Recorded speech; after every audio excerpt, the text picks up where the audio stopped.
special chat on closing bell. We have Nimesh joining in, who's gone through some interesting notes that were put out by IDFC Alternate Research. They believe that 10,100 is possible on the Nifty by September this year, Nimesh.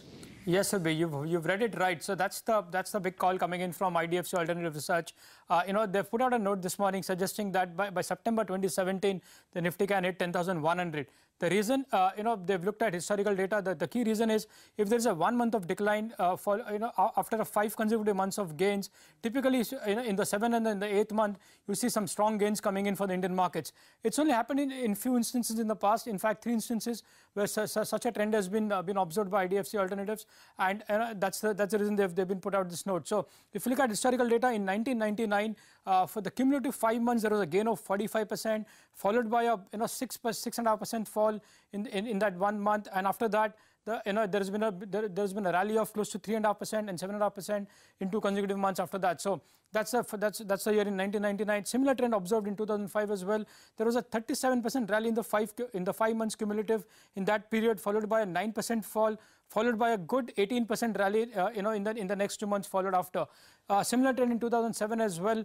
20% rally in the first 5 months of that cumulative period, followed by a 1.5% fall, and after that it led to a almost 12% and 17% rally in the 2 consecutive months. So given that, in 2017, as we stand, the first 5 months were pretty good for Indian markets. We rallied close to 17.5%, followed by a good 1% fall in the month of June. So the question mark is what will happen in the month of July and in the month of August. If that trend continues of what we saw historically in the last 3 instances, possibly there is a high chance, high probability of Nifty giving positive returns, and average out there has been a 10% rally in those 2-3 months after that in the historical instances. So that's the big call coming in from IDFC Alternative. Given that historical data, they believe if there is a 7-8% rally on the Nifty from these levels, easily we can see 10,100 on the Nifty by September 2017. Okay, Nimesh, thanks a lot.